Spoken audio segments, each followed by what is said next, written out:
ఆదికాండము 25వ అధ్యాయము. అబ్రాహాము మరలా ఒక స్త్రీని వివాహము చేసుకొనెను. ఆమె పేరు కెతూరా. ఆమె అతనికి జిమ్రాను, యక్షాను, మెదాను, మిద్యాను, ఇష్బాకు, షూవహు అను వారిని కనెను. యక్షాను షేబను, దెదానును కనెను. అషూరీయులు, లెతూషీయులు, లెయుమీయులు అనువారు ఆ దెదాను సంతతివారు. ఏయిఫా, ఏఫెరు, హనోకు, అబీదా, ఎల్దాయా అనువారు ఆ మిద్యాను సంతతివారు. వీరందరూ కెతూరా సంతతివారు. అబ్రాహాము తనకు కలిగినది యావత్తు ఇస్సాకుకిచ్చెను. అబ్రాహాము తన ఉపపత్నుల కుమారులకు బహుమానములిచ్చి తాను సజీవుడై ఉండగానే తన కుమారుడగు ఇస్సాకు నొద్ద నుండి తూర్పు తట్టుగా తూర్పు దేశమునకు వారిని పంపివేశెను. అబ్రాహాము బ్రతికిన సంవత్సరములు 175.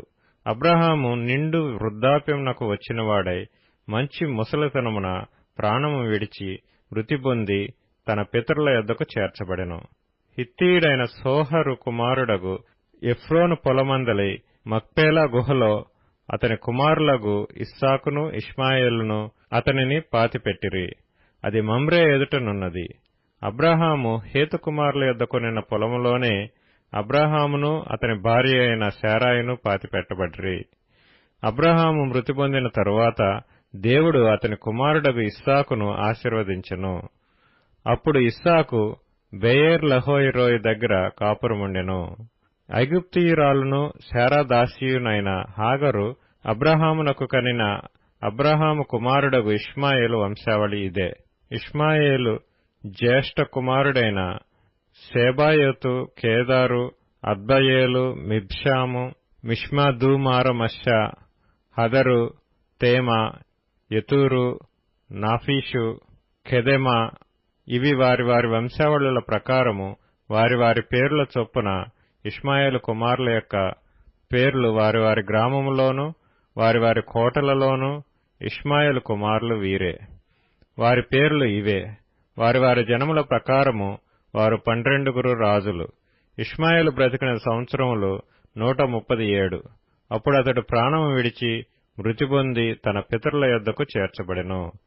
వారు అషూరునకు వెళ్ళు మార్గమున హవీలా మొదలుకొని ఐగుప్తు ఎదుటనున్న షూరు వరకు నివసించువారు. అతడు తన సహోదరులందరి ఎదుట నివాసం ఏర్పరచుకొనెను. అబ్రాహాము కుమారుడగు ఇస్సాకు వంశావళి ఇదే. అబ్రాహాము ఇస్సాకును కనెను.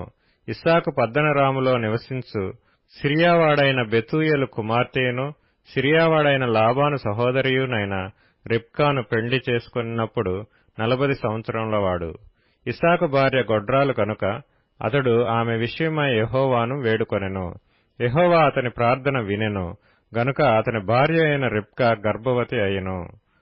ఆమె గర్భంలో శిశువులు ఒకనితోనొకడు పెనుగులాడిరి గనుక ఆమె ఇలాగైతే నేను బ్రతుకుట ఎందుకని అనుకొని ఈ విషయమై యెహోవాను అడగవెళ్ళెను. అప్పుడు యెహోవా ఆమెతో నిట్లనెను, 2 జనములు నీ గర్భంలో కలవు, 2 జనపదములు నీ కడుపులో నుండి ప్రత్యేకముగా వచ్చును. ఒక జనపదం కంటే ఒక జనపదము బలిష్టమై ఇండును. పెద్దవాడు చిన్నవానికి దాసుడగును అనెను. ఆమె ప్రసూతి కావలసిన దినములు నిండినప్పుడు ఆమె గర్భమందు కవలవారు ఉండిరి. మొదటివాడు ఎర్రనివాడిగా బయటికి వచ్చెను. అతని ఒళ్లంతయు రోమ వస్త్రము వలె నుండెను గనుక అతనికి ఏశావు అని పేరు పెట్టిరి. తరువాత అతని సహోదరుడు బయటకు వచ్చినప్పుడు అతని చెయ్యి ఏశావు మడిమను పట్టుకుని ఉండెను గనుక అతనికి యాకోబు అని పేరు పెట్టబడెను.